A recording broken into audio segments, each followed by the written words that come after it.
Unión Soviética, marzo de 1953. Se desata una brutal ola de terror.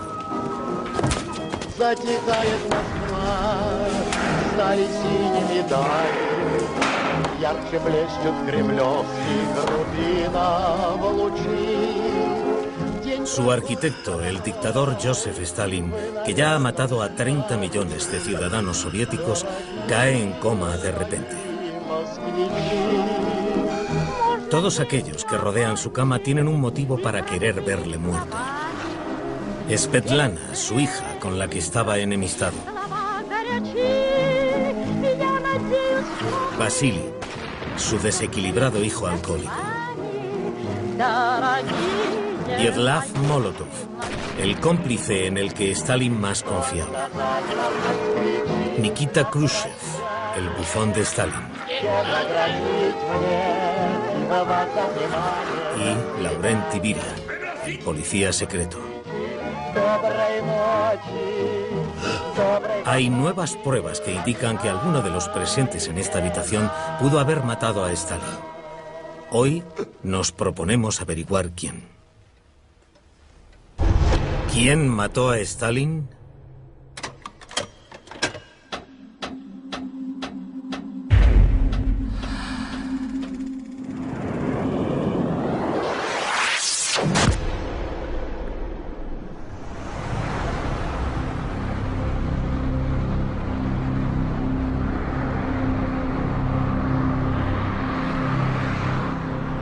Simon Sebag Montefiore, autor de La corte del zar rojo, es un experto en las extrañas maquinaciones del mundo personal de Stalin. Ahora vuelve a Moscú para aclarar el misterio que se esconde tras los últimos días del dictador. Durante 50 años, la muerte de Stalin ha sido un misterio. ¿Le asesinaron? ¿Murió de muerte natural? Y de repente, a partir de 2004, debido a que algunos documentos nuevos de los archivos pasaron a ser públicos y todavía se puede hablar con testigos que conocieron bien a Stalin, tenemos la posibilidad de aclarar uno de los grandes misterios del siglo XX. ¿Murió de muerte natural? ¿Le asesinaron? Después de todo, mucha gente cree que un monstruo como Stalin debía ser asesinado. Vamos a descubrir si recibió lo que merecía.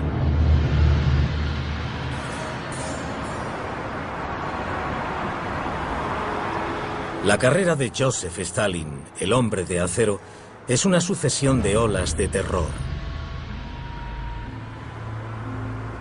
Primero, tras la muerte del líder comunista Lenin, Stalin asumió el poder conspirando contra sus rivales políticos y eliminándolos. Segundo, su despiadada política de granjas colectivas llevó a morirse de hambre a 10 millones de personas a principios de los años 30. Tercero, sus purgas a finales de esa misma década mataron e hicieron exiliarse a muchos millones de personas e intensificaron su control del poder. Cuarto, durante la Segunda Guerra Mundial venció a Hitler, lo que le costó 26 millones de vidas soviéticas, pero después ejecutó a muchos héroes rusos. Y en 1953, Stalin preparaba una ola de terror final cuando murió repentinamente. Estas puertas son como las de un búnker.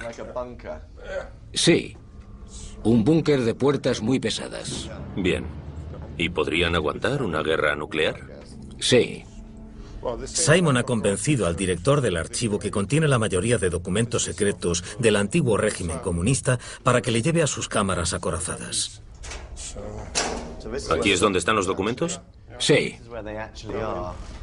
Dentro de las cámaras hay un informe médico sobre la muerte de Stalin, el cual fue hecho público tras estar 50 años guardado bajo llave. Dentro están nuestros documentos más preciados y valiosos.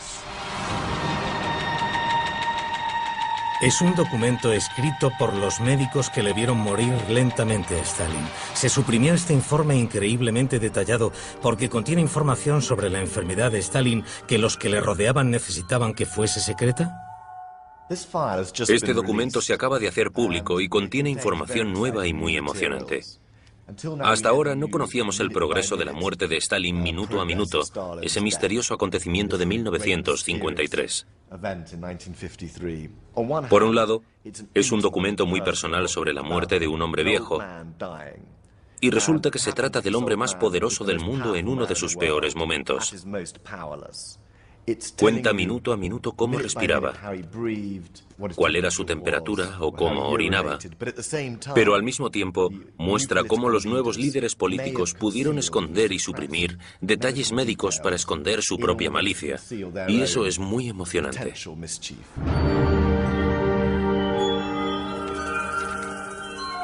Simon usará este documento para ayudar a desentrañar algunas de las incoherencias que rodean las últimas horas de Stalin.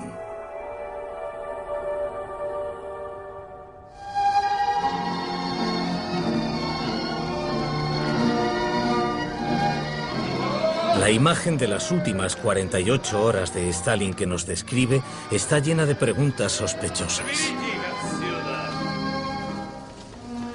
¿Por qué el líder, que era ultraparanoico, pidió a sus guardaespaldas que se fueran a la cama y se quedó solo y vulnerable mientras dormía?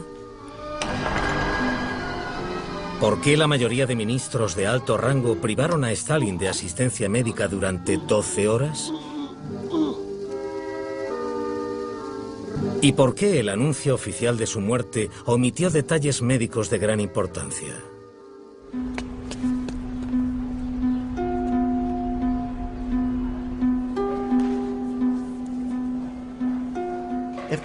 Si la muerte de Stalin fuese un asesinato, se podría tratar como cualquier libro de Agatha Christie. Primero se buscaría el motivo y después la oportunidad. Pero primero haremos una importante pregunta. ¿Quién quería verle muerto de verdad? La primera sospechosa es sorprendentemente la hija de Stalin, Svetlana. Y un examen de sus motivos debe empezar por una terrible tragedia.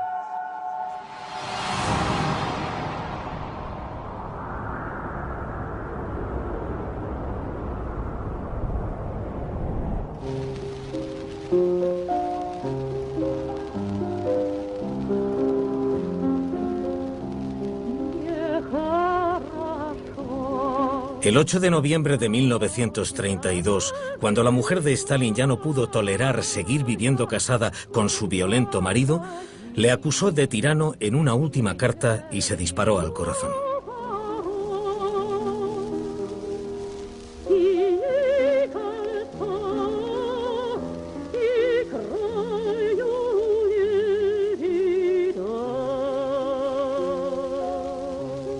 Inevitablemente, la vida de su hija Svetlana se vio afectada para siempre por ese acontecimiento. Hoy en día vive una vida recluida y ya no concede entrevistas.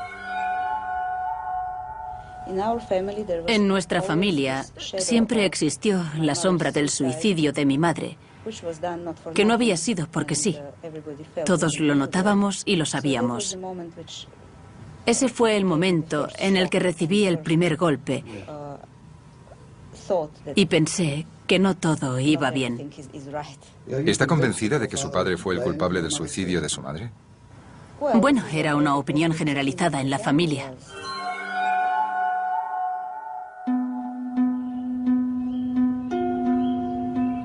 Para entender mejor la relación de Stalin con su hija, Simon va a acercarse hasta la tumba de la madre para conocer a Kira, la prima de Svetlana, que estuvo presente en el funeral de su tía.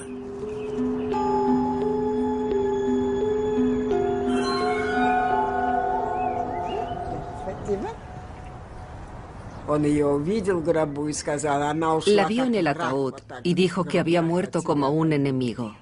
Y empujó el ataúd para alejarlo de él. Mi madre dijo que quizás él tenía la culpa.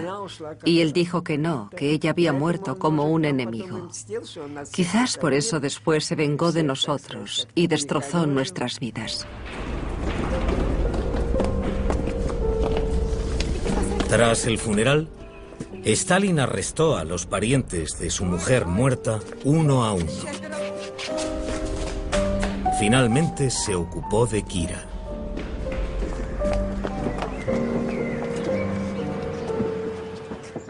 Al final estuve en un campo durante medio año y en el exilio durante 5 años. No fue muy divertido, pero creo que así se vengó de nosotros finalmente. El comportamiento de Stalin dejó a su hija aún más aislada. Svetlana estaba completamente aterrada. Fue a verle y le dijo: «Papá, ¿por qué has enviado a mis tías a la cárcel?» Él le contestó: «Si empiezas a defenderlas, te meteré en la cárcel a ti también». Era esa clase de padre cariñoso.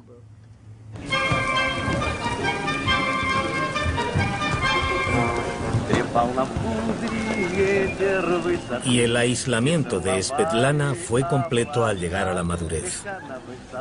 En 1943, Stalin descubrió que su pequeña se había embarcado en su primer romance.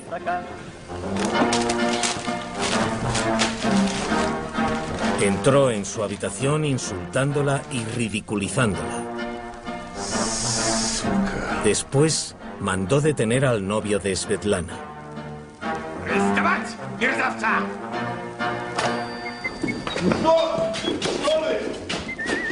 El novio fue obligado a confesar un crimen inventado y lo enviaron a las minas de sal de Siberia.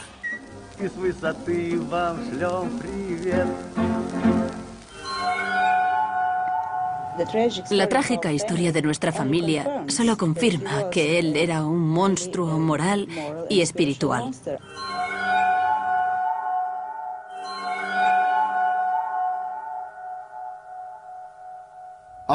Después de todo lo que Stalin le había hecho a Svetlana, se podría pensar que ella estaría contenta de que muriera, pero no creo que fuera así. Creo que ella todavía le quería. Los lazos entre el gran dictador y su niña eran largos y duraderos. Él era todo lo que ella tenía. Podía ser un dictador cruel, pero seguía siendo su padre. Si Svetlana no le mató, ¿quién lo hizo? De los 2 hijos, Vasily Stalin tenía incluso más motivos para odiar a su padre.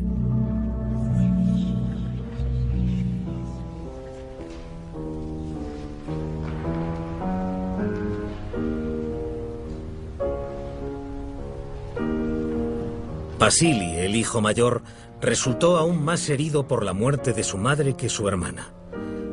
Su suicidio se llevó la única barrera protectora que había entre él y su despectivo padre.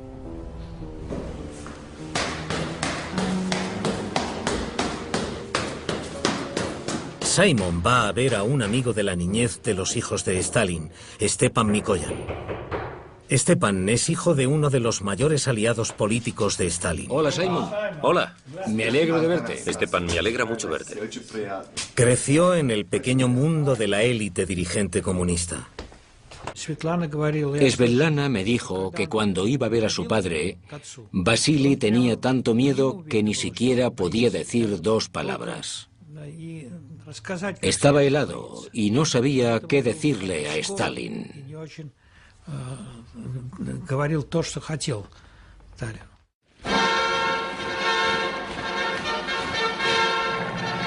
El hecho de ser el hijo de Stalin catapultó a Vasily a los más altos rangos de las fuerzas aéreas. Pronto le nombraron general.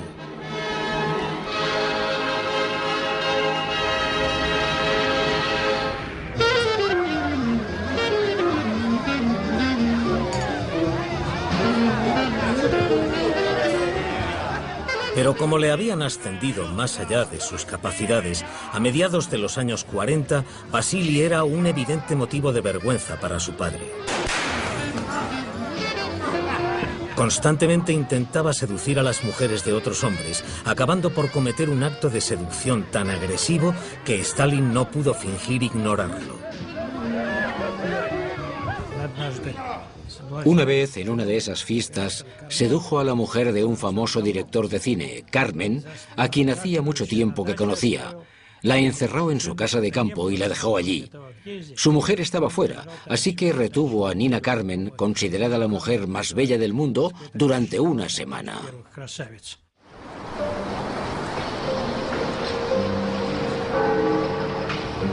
Era inevitable que Vasily cayera en desgracia. Stalin le envió al frente, le quitó su elevada posición militar y contribuyó a su humillación pública encerrándole, revelando así al mundo lo mucho que dependía Vasily de su padre. Se había instaurado el modo de vida de Vasily.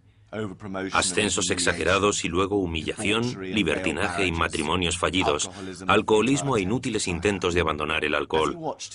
Mientras miraba morir a su padre, se podría esperar que Vasily deseara que muriera, que culpara a su padre de su vida destrozada. No creo que fuese el caso. Dependía de Stalin más que de cualquier otro. Su estatus y su vida entera dependían de la supervivencia de Stalin. No quería que su padre muriese. Sin embargo, había otra persona junto al lecho de muerte de Stalin que tenía perfil de asesino. Vyacheslav Molotov, un hombre con las manos manchadas de sangre.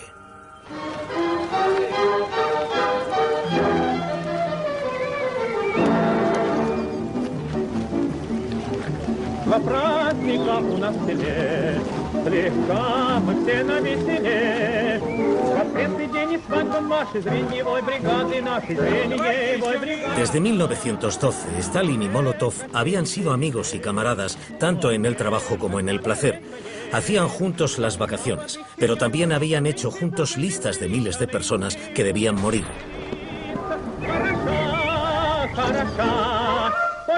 Molotov añadía los nombres de las mujeres y los hijos de las víctimas para asegurarse de que se eliminaban familias enteras. Molotov era frío, despiadado, eficiente y ambicioso.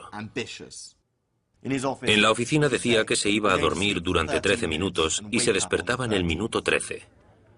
La gente esperaba que fuese el sucesor de Stalin, y no era porque sí. Pero Stalin tenía otros planes.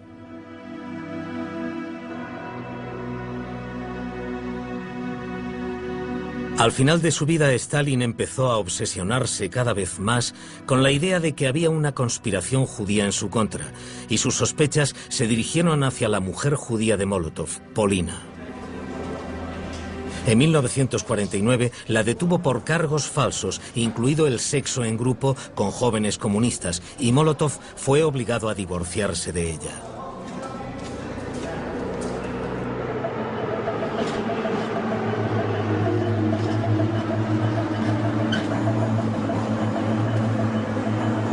¿Cómo pudo alguien que había estado tan cerca de Stalin durante tanto tiempo, que había demostrado una y otra vez su lealtad hacia Stalin con su incansable labor, tolerar la repentina persecución de su amada esposa? Para responder a estas preguntas, Simon fue a ver al nieto de Molotov.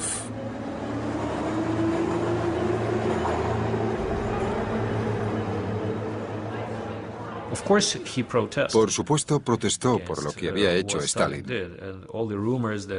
Los rumores que dicen que no le dijo nada a Stalin no son ciertos. Pero no podía hacer mucho, porque la respuesta de este fue que los servicios especiales le habían hecho llegar la información y que él no tenía potestad para cambiar nada. Eso, evidentemente, no era cierto, y mi abuelo lo sabía muy bien. A finales de 1952, Stalin atacó al mismísimo Molotov, denunciándole durante un discurso como un traidor en potencia que llevaba 20 años cometiendo errores. Mi abuelo conocía las reglas del juego mejor que nadie y tuvo claro que estaba en peligro físico, no solo político. En la Rusia estalinista no era posible sufrir políticamente sin sufrir físicamente. Ambas cosas estaban interrelacionadas. La caída en desgracia total de Molotov estuvo clara 10 semanas antes de la muerte de Stalin. Mientras trasladaban a su mujer al corazón de Rusia, Molotov hizo un último y desesperado intento por restablecer sus relaciones con Stalin. Apareció en la fiesta del 73 cumpleaños de Stalin sin haber sido invitado.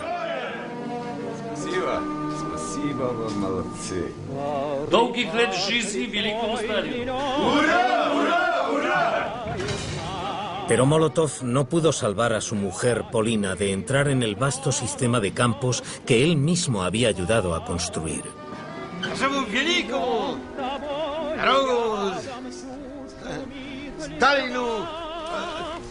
Cuando Stalin se negó incluso a admitir su presencia, supo que sus propios días estaban contados. Estaba claro que no volvería a ver a su mujer mientras Stalin siguiera vivo.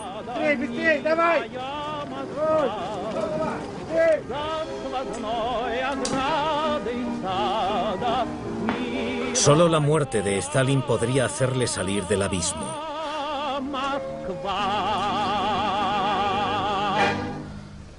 ¿Mató Molotov a Stalin? Molotov tenía muchas razones para querer ver muerto a Stalin. Debía desear la muerte de Stalin. Pero no creo que le matara. Primero, Stalin era el sumo sacerdote y el líder supremo de la religión internacional del comunismo, y Molotov era el mayor devoto, así que no creo que hubiese actuado en su contra. Y segundo, durante sus últimas semanas, Stalin no vio a Molotov, y Molotov no tuvo acceso a él, así que aunque tuviera motivo, no tuvo la oportunidad. El siguiente sospechoso que tuvo acceso a la última cena de Stalin es Nikita Khrushchev, el hombre que obtuvo el poder de la Unión Soviética con la muerte de Stalin.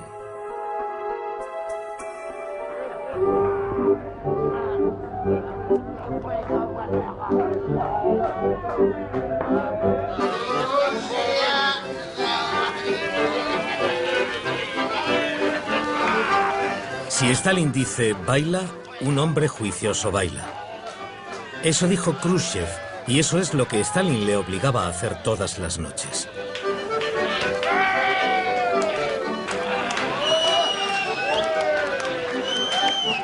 Khrushchev, un campesino analfabeto, llegó a ser gobernador de Moscú en los años 30.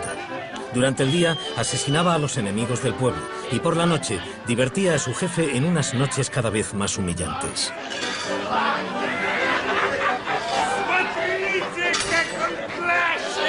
Khrushchev diría más tarde que Stalin le hacía sentir como un viejo trasto inútil.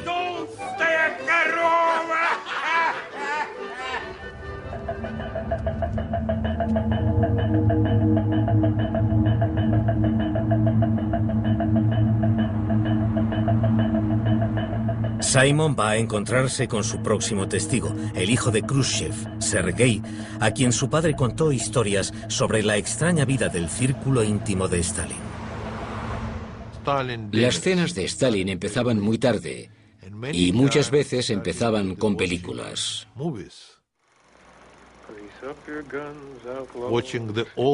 Veían viejos westerns estadounidenses sin ninguna traducción y no entendían de qué hablaban. Why, that's Singin' Sandy. The most notorious gunman since Billy the Kid. Stalin podía verlas 20 o 40 veces y había que mirarlas con él.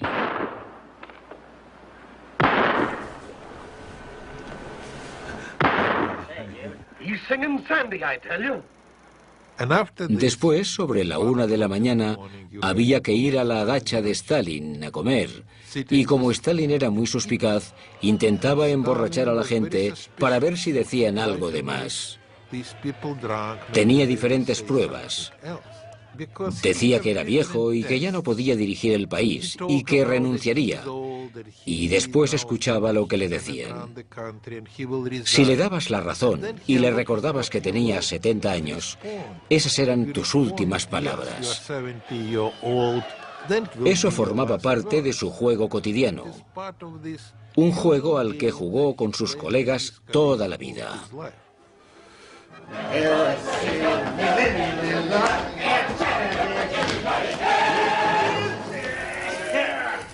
Normalmente, al final de su vida, todas las fiestas de Stalin terminaban con estas amenazadoras palabras. Todos os hacéis viejos. Os reemplazaré a todos. Mi padre decía que todos somos temporales. Sabía que tarde o temprano Stalin le sustituiría y que vivían según la voluntad de Stalin.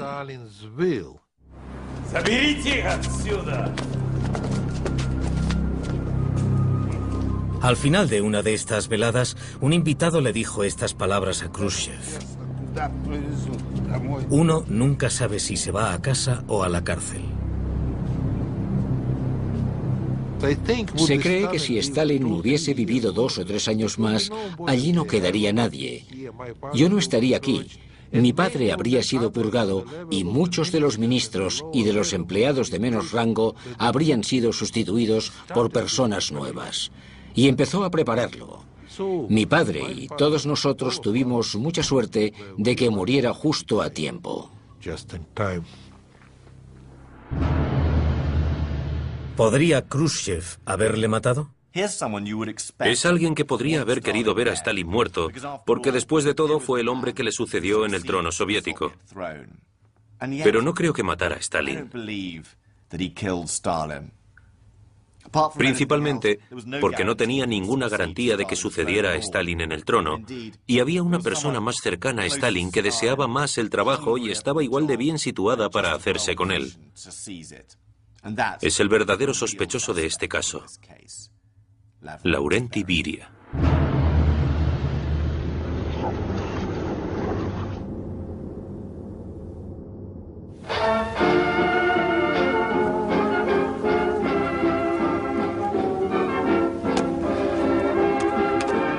Stalin reconoció por primera vez el potencial de su protegido durante las vacaciones de 1933, cuando Beria, a quien habían pedido que ayudara en el jardín, le dijo a Stalin que no había árbol que no estuviese dispuesto a talar.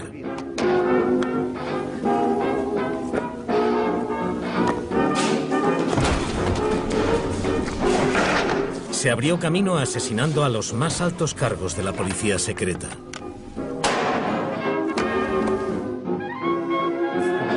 Tras diseñar la caída de su jefe en 1938, llegó a lo más alto. En 1949 deleitó a Stalin dirigiendo el desarrollo de la bomba atómica soviética.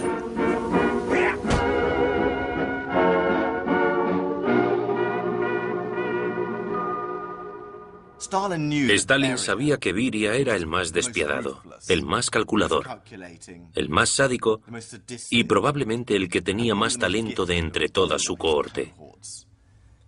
Como jefe de la policía secreta había matado, mutilado y torturado a todos aquellos a los que Stalin quería matar y torturar, incluyendo a la propia familia de Stalin.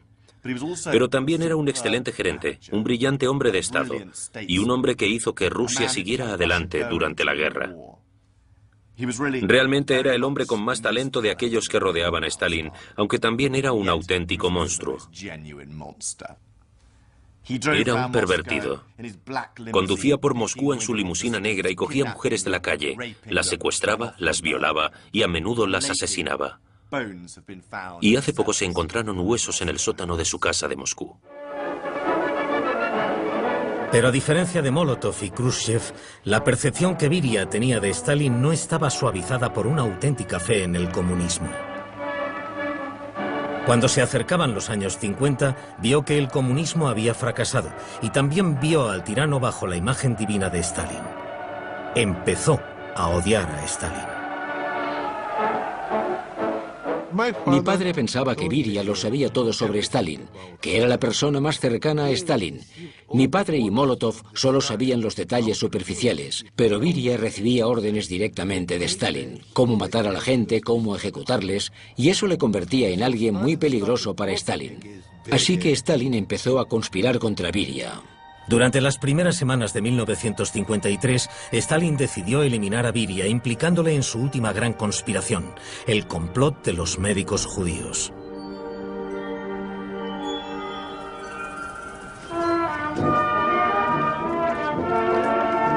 Esta última ola de terror de Stalin había sido planeada hasta el último detalle.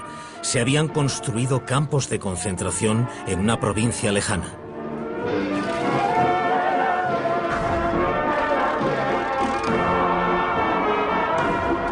Se acusó a algunos médicos judíos de conspirar para asesinar a líderes soviéticos. Camiones vacíos entraban a las ciudades y las familias judías importantes desaparecían a primera hora de la mañana.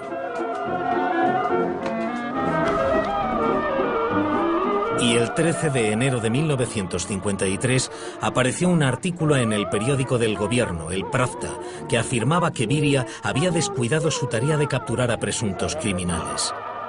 Beria sabía dónde conducía todo esto. Pronto podrían denunciarle como conspirador contra Stalin.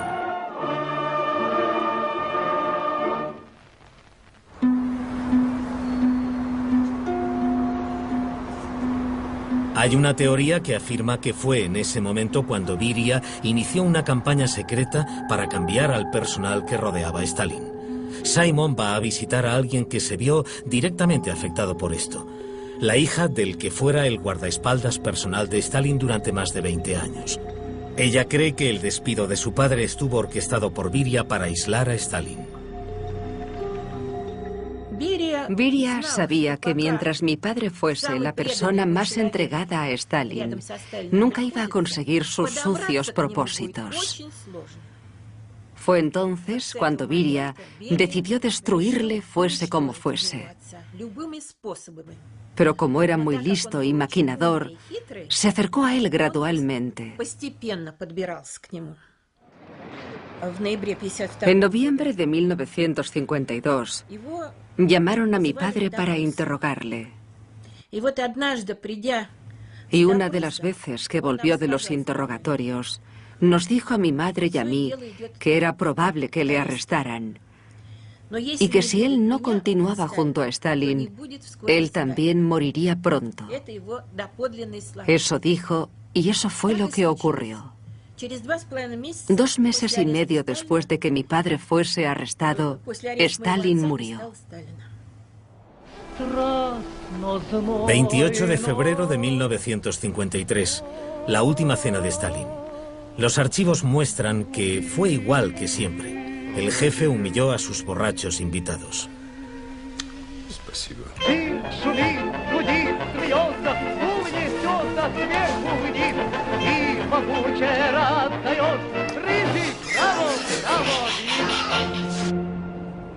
Sin embargo, tras la marcha de los invitados, la noche acabó de un modo extraño. A las 6 de la mañana, un nuevo guardaespaldas llamado Krustaliov salió de la habitación de Stalin. Curiosamente, les dijo a los demás guardias que Stalin ordenaba que se fueran a dormir. Uno de los otros guardaespaldas diría más tarde que eso no había ocurrido nunca y que nadie, salvo Krustaliov, había oído la orden.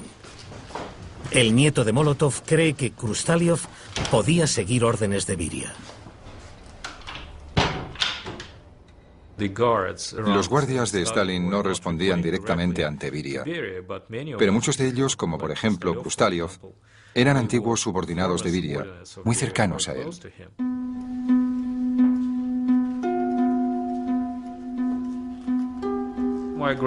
Mi abuelo no descartaba que Stalin hubiese sido asesinado. Y, por supuesto, mencionó el nombre de Beria, que era una de las personas interesadas en matar a Stalin y tenía gente a su disposición para hacerlo. ¿Podría Krustaliov, el nuevo guardaespaldas, haber sido uno de los hombres de Beria? ¿Podría Krustaliov haber envenenado a Stalin mientras dormía? Los acontecimientos de las horas siguientes solo sirven para aumentar las sospechas.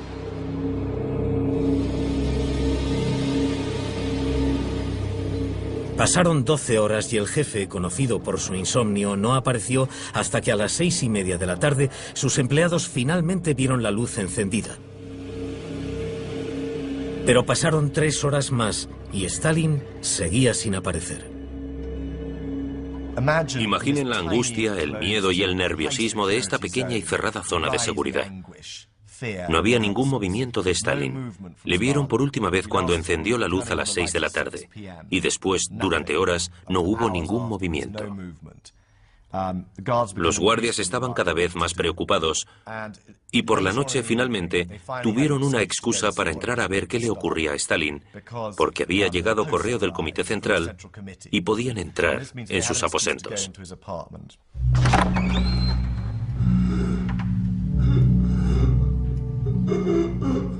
El documento dice que no fue hasta las 10 de la noche cuando finalmente entró un guardaespaldas.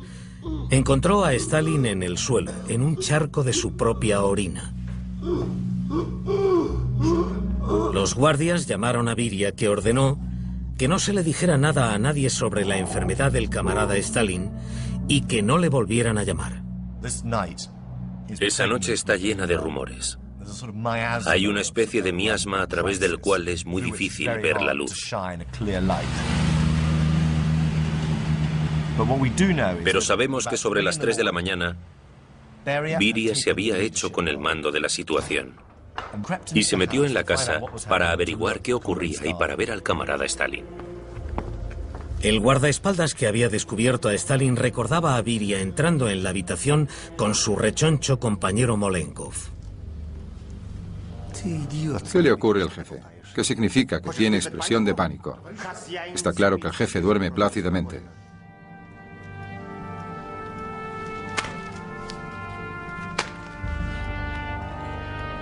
Vamos, Molenkov.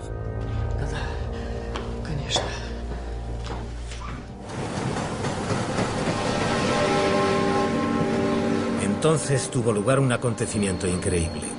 Alguien, no se sabe quién, dio la orden de detener los preparativos del complot de los médicos judíos. ¿Podría Beria haber dado esa orden en un intento de salvarse de la nueva ola de terror? Mientras tanto, Stalin seguía durmiendo y no se llamó a ningún médico. Stalin llevaba unas 12 horas en estado comatoso, aún empapado en su propia orina, roncando en el sofá, sin que se hubiese llamado a ningún médico y en realidad sin que se hubiese hecho nada. La respuesta podría ser que se evitó deliberadamente llamar a los médicos durante 12 horas para darle a Stalin tiempo para morir.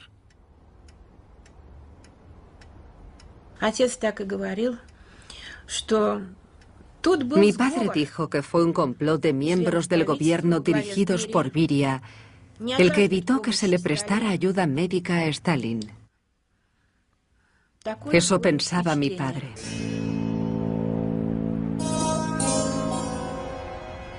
Los guardias volvieron a llamar al amanecer y le pidieron ayuda a Beria, diciéndole que Stalin estaba muy enfermo, que algo no iba nada bien, que había que hacer algo, llamar a los médicos. Y Beria y Molenkov, que estaban al mando, llamaron a los médicos y los médicos llegaron. Por supuesto eran médicos nuevos, ya que sus médicos habituales, los mejores especialistas de la Unión Soviética, eran judíos. Y por consiguiente les habían detenido debido al complot de los médicos y probablemente en ese momento les estuvieran torturando. Así pues, estos nuevos médicos aparecieron muy nerviosos y de repente todo el mundo llegó a las 7.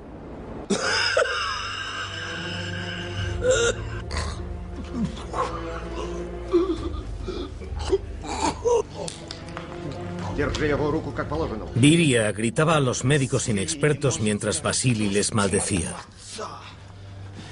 Uno de ellos se volvió hacia Beria y le dijo que el coágulo del vaso sanguíneo tenía el tamaño de una moneda de 5 kopek, que el camarada Stalin habría sobrevivido si se lo hubiese extraído este a tiempo. Beria le contestó, ¿va a salvarle la vida o no? La posterior conducta de Beria solo ha hecho que reforzar las sospechas contra él.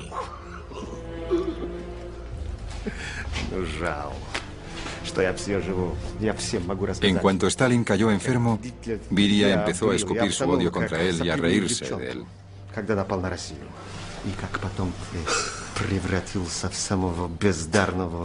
Pero curiosamente, en cuanto Stalin mostraba algún signo de conciencia y creíamos que podría recuperarse, Beria se ponía de rodillas, cogía la mano de Stalin y la besaba.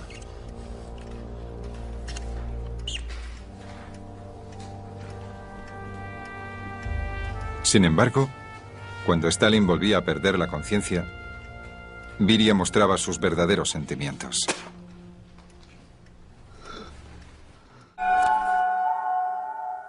El archivo apoya las posibilidades de que fuera un asesinato y hace dudar de la versión oficial que afirmaba que la enfermedad de Stalin había sido causada únicamente por una hemorragia cerebral. 5 de marzo, mediodía en la dacha. Alrededor de la cama todo el mundo observa, hay un gran silencio.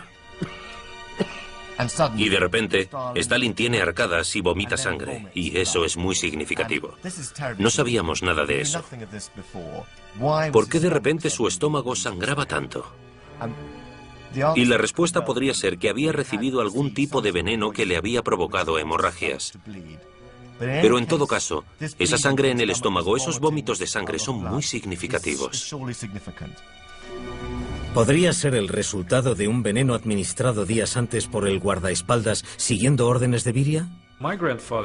Mi abuelo creía que Beria tenía laboratorios especiales que trabajaban para él y que estaban especializados en veneno y otros medios para asesinar a la gente. Así que Beria no habría tenido muchos problemas para organizar un asesinato. La idea de que los vómitos de sangre estuvieran causados por un veneno gana peso cuando Simon estudia la versión de los hechos de la prensa soviética.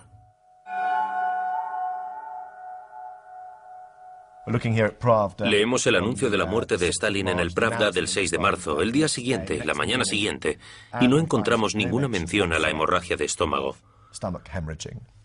Nada de sangre en el estómago, nada de vómitos de sangre. ¿Qué ocurrió entre el anuncio público de la muerte de Stalin y las conclusiones a las que habían llegado los médicos horas antes? Alguien decidió, y tuvo que ser Beria, omitir la información que era bastante significativa sobre la hemorragia de estómago de Stalin. ¿Por qué? Y ese es el gran misterio de este documento. ¿Intentaban ocultar el hecho de que Beria había envenenado a Stalin? A las 9:50 de la noche del 5 de marzo, Stalin se estaba muriendo. Svetlana describió su última acción. De repente levantó la mano como si estuviese apuntando hacia lo más alto y echándonos una maldición a todos. El gesto era muy amenazador.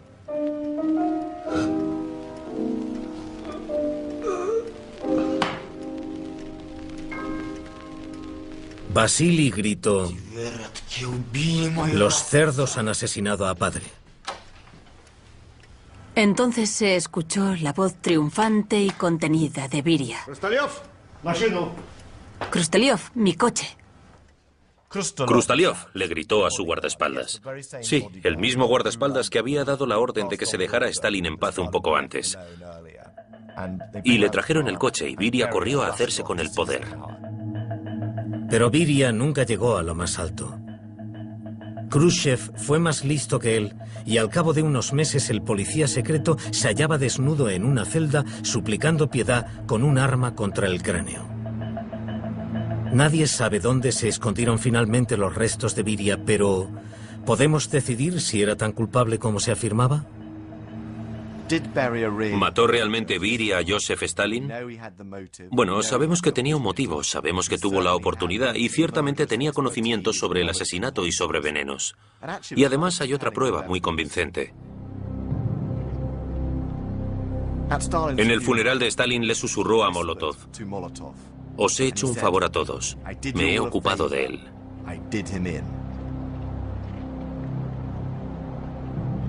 Sabemos que Beria quería que la gente pensara que había matado a Stalin, pero la pregunta es, ¿lo había hecho?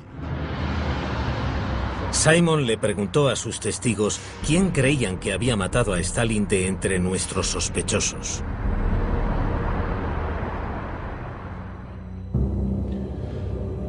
De su círculo más íntimo podría haberlo hecho Beria porque era una persona inmoral. Beria. Beria, posiblemente. Beria. Aunque los testigos sospechan de Beria, Simon no está convencido. Simplemente no creo que haya suficientes pruebas para acusar a Beria ante un tribunal. Repasemos las pruebas. El despido del personal de confianza de Stalin fue quizás otra señal de su creciente paranoia.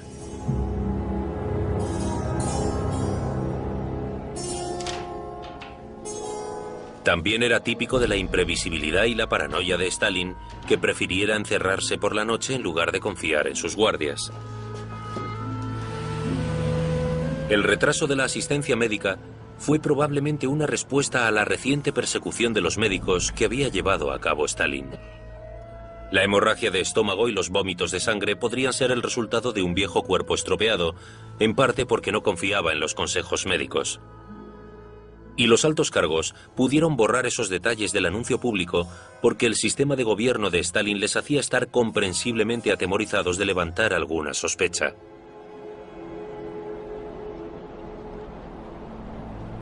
Todas las circunstancias sospechosas fueron el resultado del terror que inspiraba Stalin. Solo y moribundo, puede que simplemente la gente tuviese demasiado miedo de acudir en su ayuda. Así que si tengo que acusar a alguno de los reunidos alrededor del lecho de muerte de Stalin como responsable de la muerte de Stalin, creo que irónicamente acusaría al mismísimo Stalin.